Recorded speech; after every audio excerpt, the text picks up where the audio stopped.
كيفية تحقيق معدل عالي في الصف السادس إعدادي أو الثالث متوسط. أولا، على الطالب أن يكون محضرا بشكل يومي وبشكل مستمر للمادة التي يمتحن فيها أو المادة التي يفترض أن يحضرها مع الأستاذ المادة. يعني أنا أقول لك، إذا عندك مثلا امتحان باكر، فأنت ما يصير تقرأ قبل يوم من الامتحان، لا. يعني أنت عندك فترة، مثلا نقول بداية الدوام لحد موعد الامتحان، أنت تكون هاي الفترة عندك اطلاع أو معلومات زينة لا بأس بها. ما أقول لك تكون أنت مسيطر على المادة، أنت عندك معلومات لا بأس بها، يعني قراية حتى لو متوسطة، بحيث من تدخل للامتحان يكون الامتحان بسيط بالنسبة لك وما راح تواجه به أي صعوبة. هاي الطريقة الأولى أو الخطوة الأولى. الخطوة الثانية، لازم الطالب من يقرأ بتركيز، وليس بتركيز وفهم وليس حفظ. شلون يعني فهم؟ يعني مثلا انت عندك معلومة، وهاي المعلومة انت ما استوعبتها بسهولة، فشنو اغلب الطلاب شو يسوون بهاي الحالة؟ راح يروح يحفظها ويروح يكتبها مثل ما هي بالامتحان.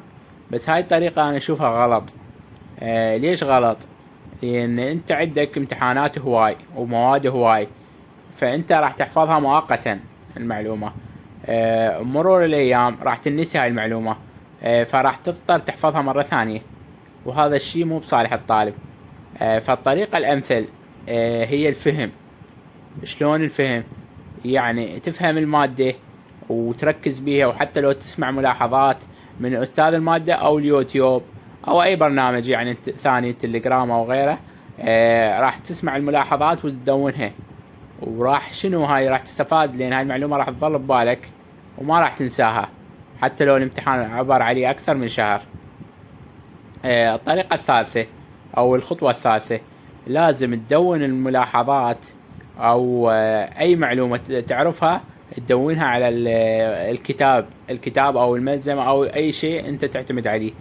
طبعا طلاب بكيفكم، يعني اللي يريد يعتمد على الكتاب يعتمد على الكتاب، واللي يريد يعتمد على الملزمة يعتمد على الملزمة.